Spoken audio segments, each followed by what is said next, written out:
Bismillahirrahmanirrahim. Alhamdulillahirabbil alamin. Allahumma shalli wa sallim ala sayyidina Muhammadin miftahi babi rahmatillah adada ma fi ilmillah. Salatan wa salaman daimain bi dawam mulkillah wa ala alihi wa ashabihi wa man walah. ولا حول ولا قوة إلا بالله رب اشرح لي صدري ويسر لي أمري واحلل عقدة من لساني يفقهوا قولي.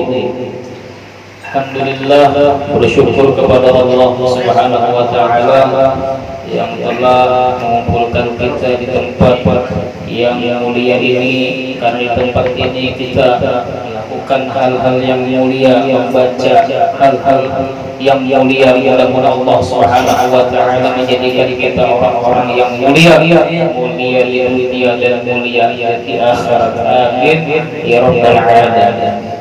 Salawat serta salam selalu tercurah kepada junjungan kita Nabi Muhammad sallallahu alaihi wasallam, keluarga beliau dan seluruh sahabat beliau dan seluruh pengikut beliau hingga akhir zaman.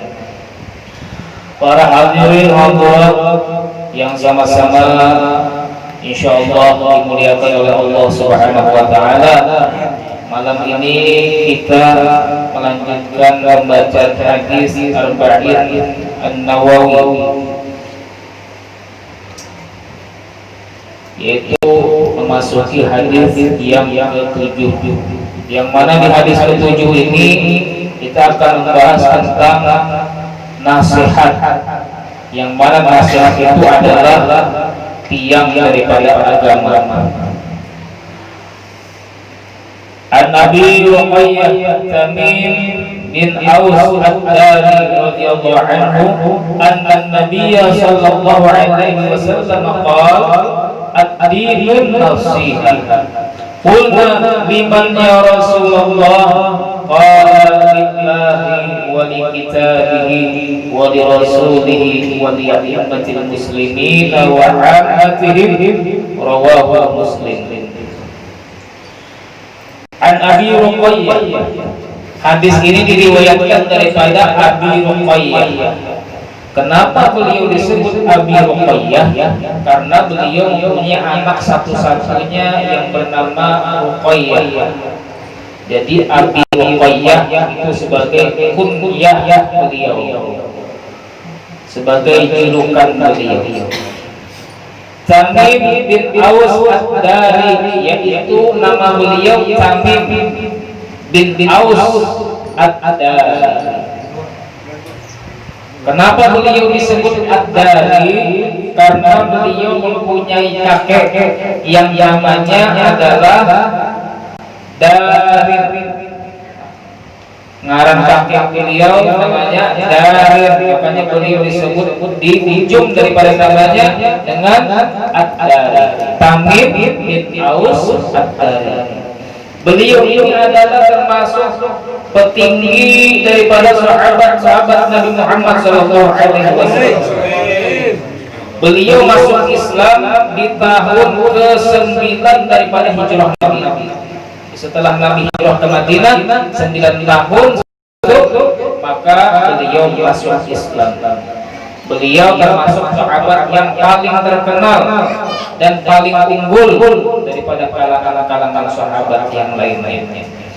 Dan beliau Tamim Ad-Dari, beliau ini adalah orang yang ahli dalam agama, ilmunya tinggi, ilmu agamanya.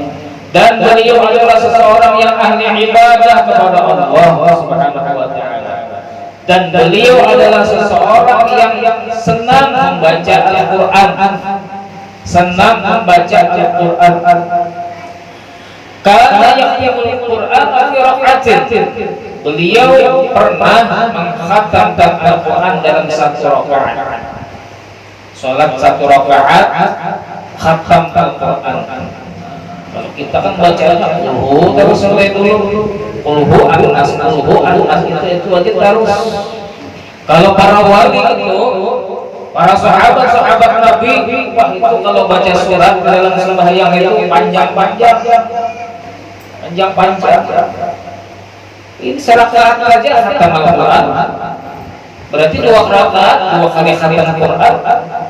Ini adalah seorang yang ahli dalam membaca Al-Quran, orang yang senang dalam membaca Al-Quran. Dan semua para aulia itu sehari-harinya senang membaca Al-Quran. Bagaimanapun kesibukan mereka di dalam berdakwah, mereka akan menyempatkan waktu untuk membaca Al-Quran. Dalam sehari kita kalau mau mengikuti para aulia, jangan sampai kada membaca Al-Quran walaupun berapa baris lah, yang penting terbaca Al-Quran. Yang mana Al-Quran itu sebagai pedoman kita.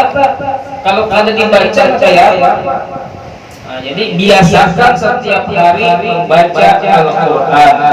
Paling kadang kita ini sebagai orang-orang awam ini paling kadang membaca Al-Quran berapa baris berapa lembar dan dibaca dengan tadabbur, dibaca dengan memahami daripada maksud ayat-ayat tersebut. Wa rubbama kan yuradul ayatal wahidah al-laila kullahu ila subh.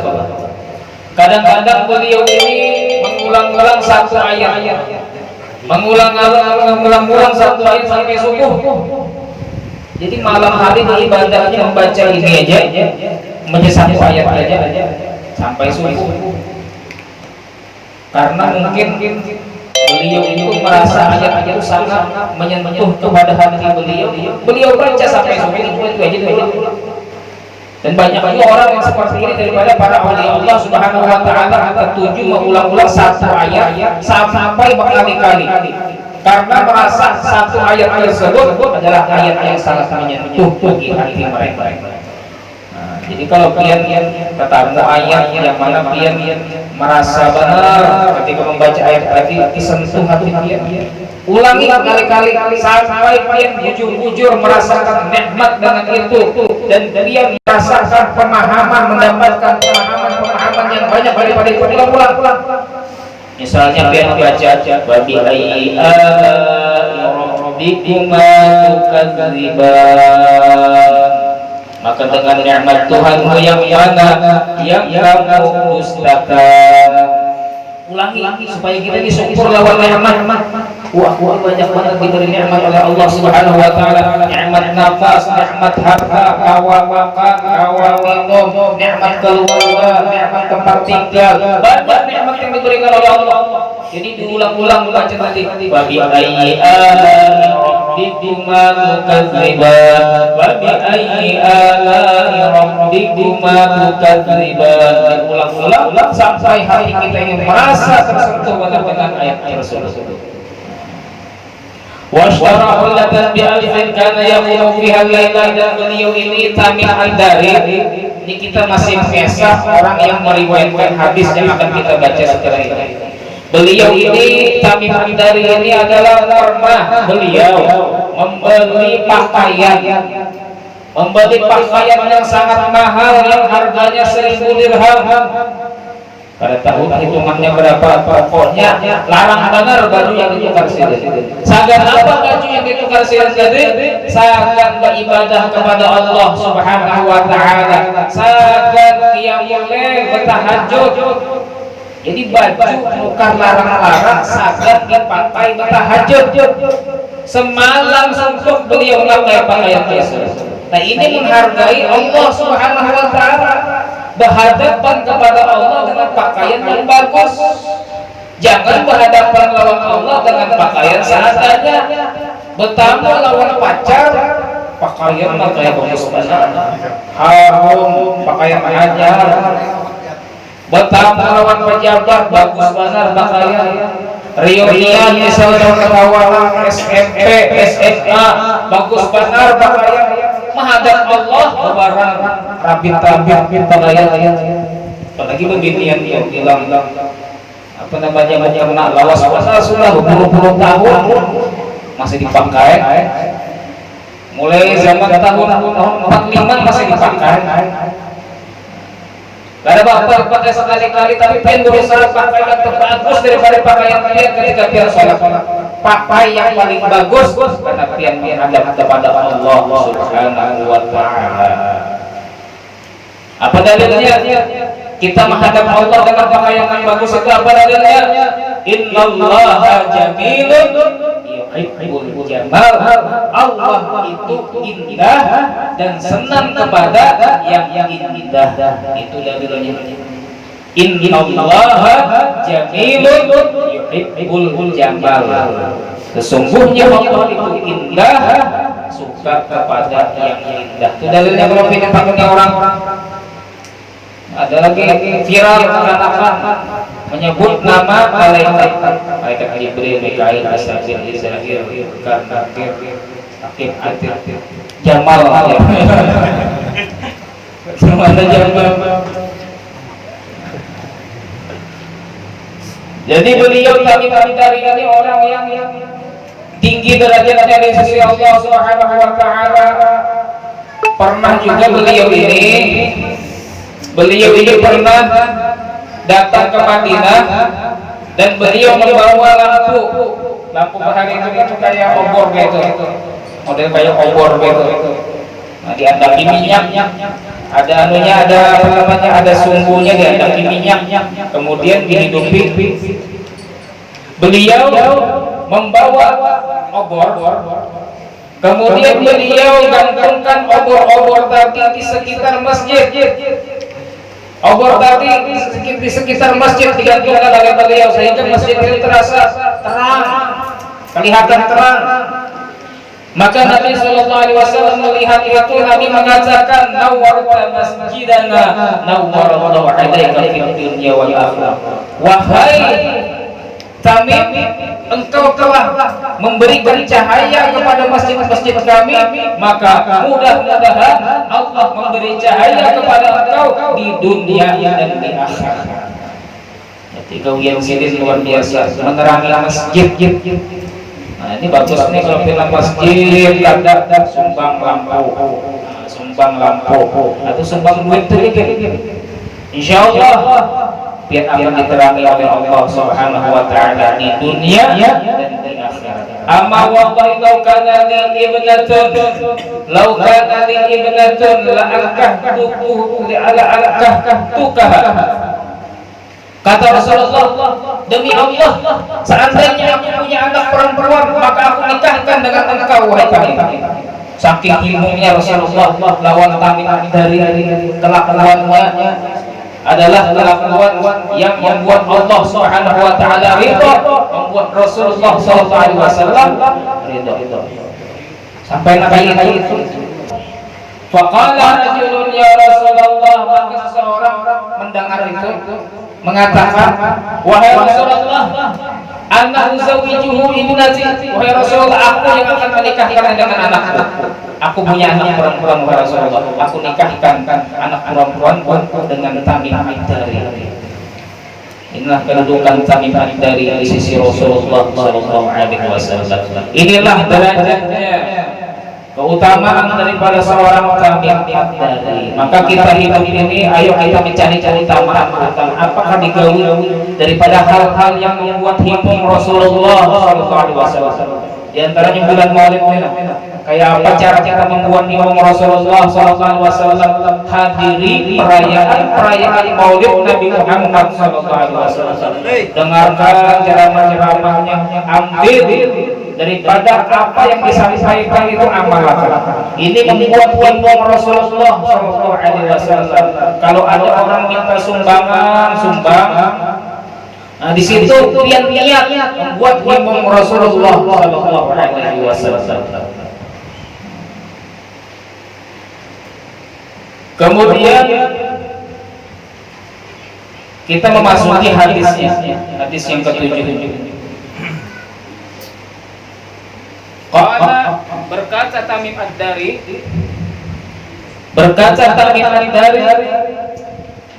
anna Nabiyya sallallahu alaihi wasallam, bahwasanya Nabi sallallahu alaihi wasallam qala, ad-dinun nasiha, agama itu adalah nasihat. Agama itu adalah nasihat. Qulna liman ya Rasulullah. Kemudian para sahabat bertanya kepada Rasulullah, untuk siapa wahai Rasulullah? Nasihat untuk siapa wahai Rasulullah? Maka Rasulullah mengatakan, lillah.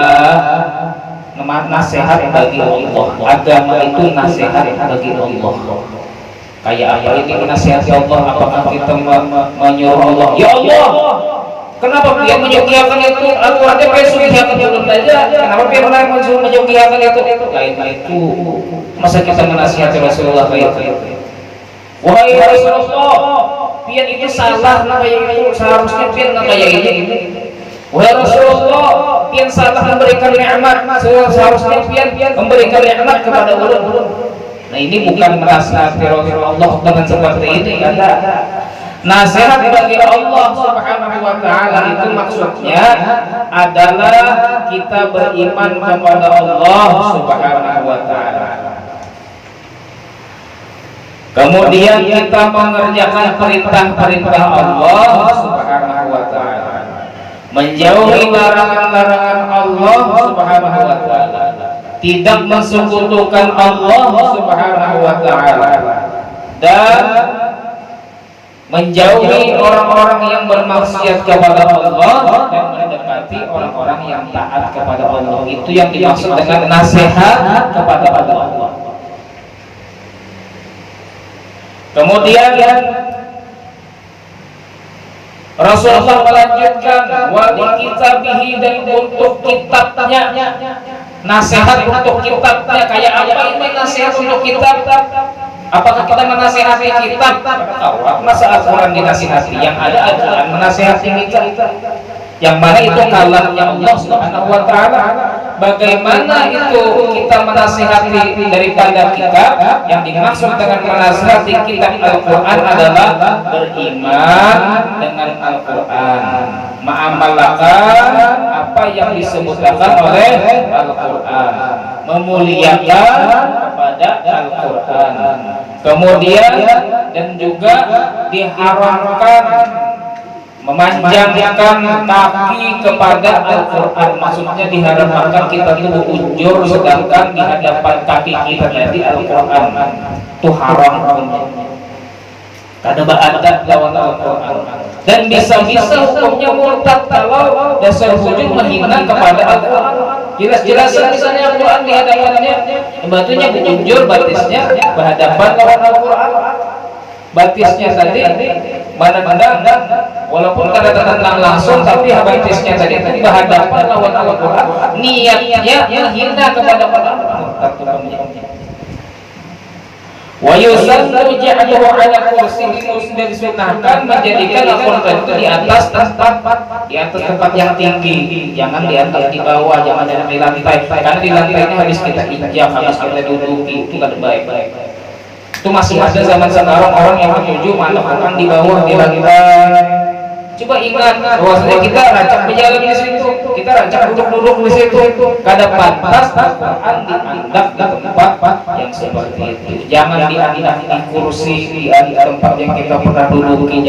Kita andak di atas meja yang kada pernah diduduki, yang kada pernah diinjak oleh kaki manusia. Walau qiyam lahu, dan disunnahkan berdiri bagi Al-Quran. Jadi kalau misalnya pian dijulungi orang Al-Quran, nah Al-Quran pian mengambilnya saja dengan berdiri, menghormati kepada Al-Quran.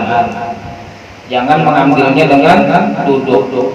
Wa taqbiluhu, dan disunnahkan mencium Al-Quran. Jadi sebelum pian membuka Al-Quran, pian cium.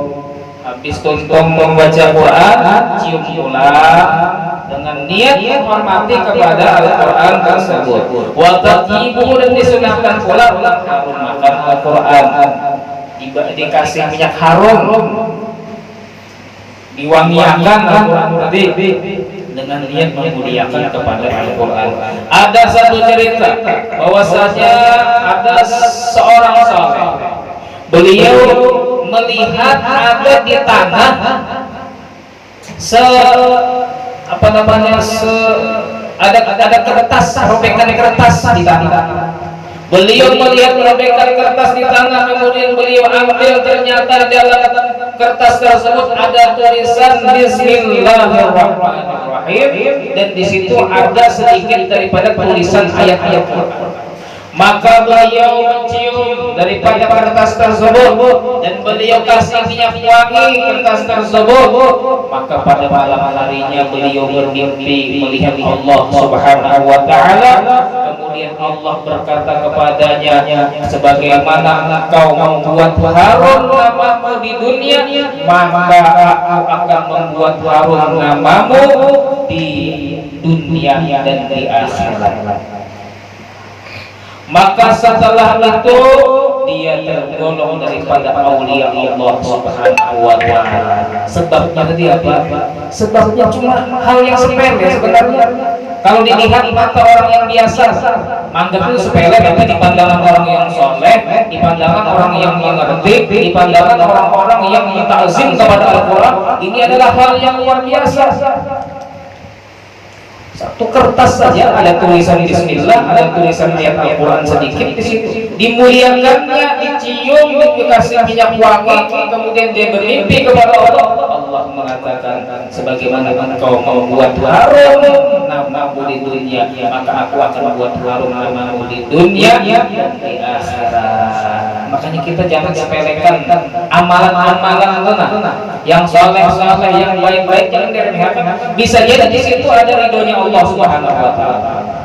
Bisa jadi di situ ada ridhonya Allah. Mungkin bersedekah 500 rupiah, bisa jadi akibat pian bersedekah 500 rupiah tadi itu yang menyebabkan pian mendapatkan ridhonya Allah dan dimasukkan ke dalam surganya Allah Subhanahu wa taala. Bisa jadi amalan yang banyak ada nilainya di sisi Allah, karena mungkin sombong, wah aku ini beramal banyak, nah bersedekah 1 juta, aku beramal banyak, nah bersedekah 1 miliar. Kadang-kadang amalan banyak ada nilainya di sisi Allah, tapi kadang-kadang amalan sedikit itu bisa menjadi penyebab mendapat ridhonya Allah karena dikerjakan dengan ikhlas. Nah, kemudian agama nasihat bagi siapa lagi diteruskan oleh Rasulullah wa bi rasulihi, dan agama itu nasihat bagi Rasulnya. Maksudnya nasihat bagi Rasulnya kayak apa? Apakah kita menasihati Rasulullah? Yang dimaksud dengan menasihati Rasulullah adalah beriman dengan Rasulullah, percaya dengan apa yang disampaikan oleh Rasulullah, percaya dengan hadis-hadis Rasulullah SAW, kemudian taat kepada Rasulullah, menjauhi daripada larangan-larangan Rasulullah, dan menghidupkan sunnah-sunnah Rasulullah SAW, dan berakhlak dengan akhlak Rasulullah, dan beradab dengan adabnya Rasulullah, dan cinta kepada keluarga Rasulullah dan sahabat-sahabat Rasulullah SAW. Nah, itu yang dimaksud dengan nasihat kepada Rasulullah. Kemudian bagi a'immatul muslimin, agama itu nasihat bagi siapa lagi? Bagi pemimpin-pemimpin muslimin. Siapa itu pemimpin-pemimpin muslimin? Yaitu para ulama dan para pejabat-pejabat daripada kaum muslimin. Mereka itu pemimpin muslimin. Bagaimana caranya kita menasihati mereka? Maksudnya menasihati mereka adalah membantu mereka atas kebenaran. Jadi ulama itu kalau sidin keuyuhan misalnya, memerlukan bantuan dalam berdakwah, dibantui, itu dimaksud yang dimaksud dengan menasihati ulama. Kalau sidin itu lupa, ada salah, ditegur. Ulama itu bukan malaikat, ulama itu bukan nabi. Kalau ada salah, ditegur dengan cara yang baik, kemudian mendoakan mereka agar mereka menjadi orang yang baik. Doakan guru-guru kita supaya mereka lurus di dalam menyampaikan ilmu, supaya mereka kadang melenceng daripada jalan yang benar, karena banyak juga guru melenceng daripada jalan yang benar, mencari duit dari tujuannya. Apa agama dijual agar duit. Agama dijual sebagai dunia, berdakwah tujuannya mengumpulkan duit. Ini salah, ini karena doakan mudah-mudahan peguruan-peguruanku menjadi orang-orang yang taat kepada Allah Subhanahu wa taala, yang lurus di dalam berdakwah kepada Allah Subhanahu wa taala. Kemudian mengerjakan perintah mereka selain daripada perintah maksiat. Jadi para ulama kita turuti apa yang diperintahkan selain daripada maksiat. Kalau maksiat kan boleh diumpatkan walaupun ulama. Misalnya ada pemimpin pesantren, ulama besar, kiai misalnya, bantunya si murid kebinian jamnya, ayo Pak masuk kamar Pak, kebinian santri perempuan 1 orang masuk ke kamar, urut-urutkan kiai hanya datang berdakwah jauh. Kada boleh si santriwati tadi masuk ke dalam kamar kiai kalau kada ada siapa-siapa di situ selain daripada kiai tadi berduaan saja. Kada boleh menurut, walaupun yang menyuruh tadi kiainya. Jadi walaupun peguruannya menyuruh, kada boleh dituruti kalau itu adalah perbuatan maksiat. Banyak ini kejadian deh. Makanya kalau misalnya dapat guru, ini orang jual mencari-cari guru. Pembinian mencari-cari guru juga, mencari guru lakian, dibawainya macam-macam pian yang menyalahi syariat, jangan diumpati. Walaupun pian sudah menganggap si diri itu sebagai guru, boleh pian umpati. Masuk kamar kita berduaan aja, ini kada boleh ada yang mengganggu. Kada boleh berduaan di tempat yang seandainya berbuat apapun orang kada bisa melihat, maka itu haram. Itu ngarannya khalwah, berduaan dengan bukan mahramnya tanpa ada orang lain, dan apabila dia berdua itu melakukan sesuatu kada ada yang tahunya, itu ngarannya khalwah, haram. Jadi santri tadi, murid tadi boleh menolak ketika gurunya menyuruh kepada yang haram. Bukan boleh lagi, wajib menolak, kada boleh menurut. Ini bisa menjadi surga gurunya tuh. Aku nih wali gurunya. Kalau kada menurut lawan aku ketulahan, tapi kalau menurut lawan aku masuk surga, jangan langsung percaya, jangan aku dibukuri. Bujur gerang sidik itu wali itu, bujur gerang sidik itu adalah orang yang dekat kepada Allah Subhanahu wa taala. Jadi kita harus tahu syariat itu. Kalau melenceng jangan diumpati. Kemudian yang terakhir, wali ammatihim wa ammatihim, dan nasihat bagi orang-orang awam daripada kaum muslimin. Nasihat bagi orang-orang awam daripada kaum muslimin. Apa yang dimaksud dengan nasihat bagi orang-orang awam daripada kaum muslimin adalah menunjukkan kepada mereka kepada yang baik untuk agama dan dunia mereka. Jadi kalau misalnya kita nih anak berbuat baik, anak menasihati kaum muslimin sesama muslimin, maka tunjukkannya kepada yang baik untuk akhirat lawan agamanya atau dunianya juga. Misalnya sembahyang, ya kita sembahyang ya.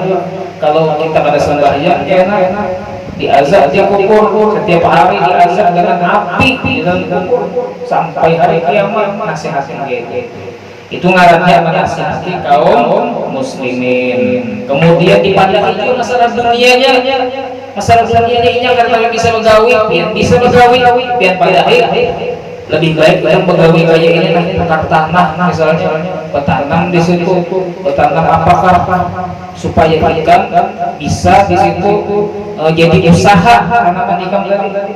Itu 3 bulan mulai tanaman itu sudah kelihatan tanamannya, sudah awal lah jadi hasil misalnya. Nah itu sama nasihatnya, menasihati kaum muslimin tentang masalah dunianya. Kemudian membantu mereka dengan masalah-masalah yang penting bagi mereka. Kemudian menutup aurat mereka. Maksudnya adalah menutup aib mereka. Kalau ada kaum muslimin sesama muslimin yang diisi aib, jangan dibuka. Jangan dibuka. Kemudian berusaha untuk membantu mereka. agar mereka itu mendapatkan keuntungan daripada keuntungan dunia maupun keuntungan akhirat. Dan hendaknya wakaful azza anhum, dan menutup gangguan daripada mereka. Jangan mengganggu sama muslim, dan kita apabila melihat ada sama muslim terganggu, maka kita menolongi supaya ia hampir diganggu oleh orang. Kemudian menjaga mereka, memberi mereka pelajaran apabila mereka tidak mengetahui. Jadi kalau mereka kada tahu sembahyang padahi, kada tahu puasa padahi, kada tahu ini salah padahi, kada tahu, pokoknya padahi kepada yang baik-baik daripada hal agama ataupun duniawi. Itu termasuk daripada menasihati kaum muslimin. Jadi kita ulangi lagi. Apa tadi hadisnya?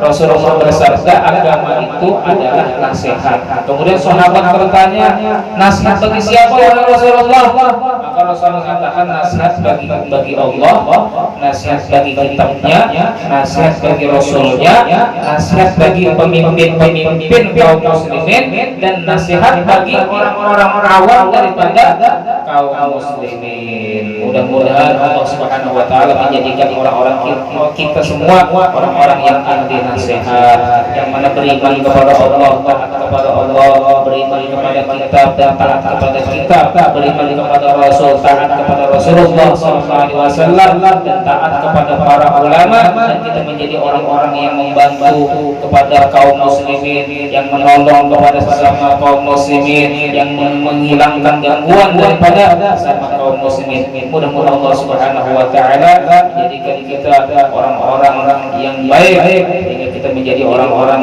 yang mendapatkan surganya Allah Subhanahu wa taala kelak di akhirat. Amin ya rabbal alamin. Bismillahirrahmanirrahim. Kita baca sedikit fikih supaya kita kada mengira buannya bahwasanya kita ampih baca fikih, lawas kada baca fikih ini. Bismillahirrahmanirrahim. Qala al-mu'allif rahimahullah ta'ala wa nafa'ana bihi wa bi 'ulumihi fid dharain. Rukun-rukun yang wajib di dalamnya tumakninah ada 4. Di dalam sembahyang itu ada rukun-rukun yang wajib tumakninah. Tumakninah itu apa gerang? Tumakninah itu adalah berdiam setelah berhenti. Dengan sekiranya berhenti dan berdiam setiap daripada anggota badan di tempatnya dengan seukuran membaca subhanallah, itu dimasuk dalam tumakninah. Di mana saja dari tempatnya, yang empat itu pertama ar-ruku, ketika ruku wajib di situ tumakninah, berdiam seukuran membaca subhanallah. Jadi ketika ruku Allahu Akbar, berdiam dulu sekitar membaca subhanallah, jangan langsung berdiri. Allahu Akbar, sallallahu alaihi wasallam. Ini kan berdiam kan? Jadi harus berdiam dulu. Allahu Akbar, sami Allah liman hamidah. Nah, ini banyak mulut masih banyak melihat kalau orang itu sembahyang sorangan, sembahyang qauliyah, ba'diyah, itu masih banyak yang kayak gini tuh kada ada tumakninah. Nah, itu perhatikan, siapa tahu lihat. Nah, perhatikan itu. Kemudian i'tidal, ketika i'tidal itu wajib juga tumakninah, berdiam sebentar seukuran subhanallah. Jadi setelah ruku kan i'tidal, sami Allahu liman hamidah, berdiam sebentar. Hanya habis itu sujud. Karena orang ini kalau sulitnya tahu lawan ilmu, kadang-kadang dia malah meremehkan. Baca subhanarabbiyal azim itu sunnah aja, kalau bisa dibaca.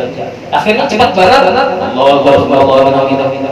Dianggapnya sunnah, dianggapnya sepele itu. Mahir sudahnya kalau membaca lagi subhanarabbiyal azim wa bihamdihi, dianggapnya sunnah. Kemudian i'tidal tadi, bangun daripada rukun atau i'tidal. Waktu i'tidal wajib berdiam seukuran subhanallah. Karena ia merasa bacaan Rabbana lakal hamdu itu sunnah, bisa jadi dia meninggalkan bacaan itu, boleh meninggalkan bacaan itu, tapi berdiamnya tetap wajib. Berdiam seorang membaca subhanallah. Nah ini paling banyak. Ketika bangun keitilar ini paling banyak orang kalau sembahyangnya sorangan langsung sujud. Jadi sami Allah karena dapat diamnya sama sekali. Jadi hati-hati. Percuma sembahyang, qabliyahnya rajin, ba'diyahnya rajin, tahajudnya rajin. Maka tuh sembahyang sorangan harus qabliyah, ba'diyah, tahajud, duha, sembahyang pian yang sorangan benar. Kalau pian kada wujud-wujud, uyuhnya warang yang pian dapat. Jadi perhatikan kemah-mah 3 sudah. Berapa? 2. Ruku dan i'tidal. Kemudian yang ketiga as-sujud. Ketika sujud jaga jiwa tuhannya. Kemudian yang keempat al-julusu bainas sajdatain, duduk di antara 2 sujud. Di habis sujud kan duduk, Allahu Akbar, duduk